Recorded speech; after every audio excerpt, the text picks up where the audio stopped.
মানুষের স্বাভাবিক হৃদস্পন্দনের হার প্রতি মিনিটে কতবার? সহজ কোশ্চেন। 72 বার। 72 বার। একদম ক্লাস 4-5 এর স্টুডেন্টরাও জানে। পরের প্রশ্ন, হাইড্রোপনিক্স কথাটা কিসের সঙ্গে সম্পর্কিত? ভালো কোশ্চেন, খুব ভালো প্রশ্ন। মাটি ছাড়া গাছের প্রতিপালন। ভেরি গুড, সুন্দর, পারফেক্ট অ্যান্সার, পারফেক্ট অ্যান্সার। মাটি ছাড়া গাছের প্রতিপালন, একে কি বলা হয়? একে বলা হয় হাইড্রোপনিক্স, মাটি ছাড়া গাছের প্রতিপালন। সুন্দর অ্যান্সার। এই তো অনেকের মোটামুটি ভালোই নলেজ রয়েছে। পরের কোশ্চেন, একটি পরিণত মানুষের অস্থি সংখ্যা কত? 3 পরে স্টুডেন্টরাও জানে। 206টি। 206টি। এবার যদি বলা হয় কোন সদ্যজাত শিশুর দেহে কতগুলি, তখন কি বলবে? 300 প্লাস লাগে। কতগুলো হবে সদ্যজাত? প্রায় 350টি, 300 প্রায় 350টি। ঠিক আছে, প্রায় 350টি। চল নেক্সট, এটা দারুণ কোশ্চেন।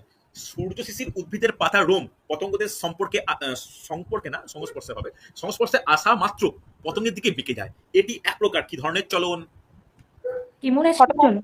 ফটোনাস্টি। দেখো ফটো কাকে বলে? ফটো মানে আলোর দিকে।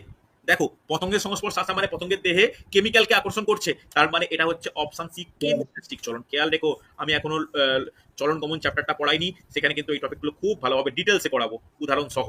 পরের কোশ্চেন, সুন্দরী গাছের শ্বাসমূল অক্সিজেন শোষণের জন্য মাটির ওপরে উঠে আসে, এটি এক প্রকার কি ধরনের চলন? মাটির ওপরের দিকে উঠে আসছে, কি ধরনের চলন? ভালো কোশ্চেন, কিন্তু অপশন থেকে অ্যান্সার করবে। প্রতিকূল অভিকর্ষজ চলন। প্রতিকূল আলোকবর্তী চলন। আলোকবর্তী কেন হবে?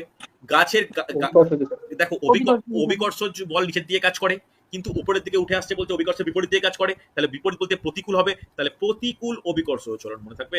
প্রতিকূল অভিকর্ষ চলন, কোনো ডাউট থাকলে আমাকে বলো। প্রতিকূল অভিকর্ষ চলন হচ্ছে যথেষ্ট গুরুত্বপূর্ণ।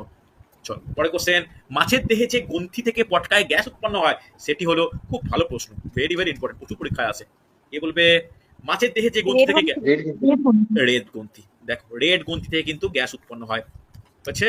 চলো পরে কোশ্চেন, কোন প্রাণী গমনে অক্ষম? নিচে কোন প্রাণী গমনে অক্ষম?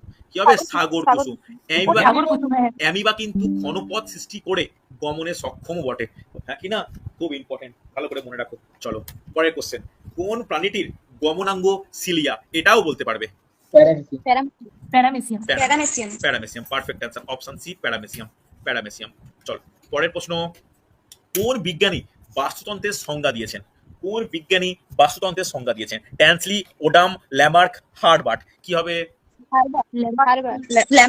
না, অপশন এ ট্যান্সলি। বাস্তুতন্ত্রের সংজ্ঞা বললে ট্যান্সলির নাম কিন্তু গুরুত্বপূর্ণ, মনে রাখো। ঠিক আছে, চলো পরের প্রশ্ন, যে সব প্রাণী জলের তলদেশে বসবাস করে তাদের কি বলা হয়? যে সমস্ত প্রাণী জলের তলদেশে বসবাস করে তাদের কি বলা হয়? খুব ভালো প্রশ্ন, দারুণ প্রশ্ন। কি হবে? অপশন এ বেনথস, মনে রাখো। এইগুলো কিন্তু মনে রেখেও এমসিকিউ করতে যদি কিছু মনে থাকে সেটাও কিন্তু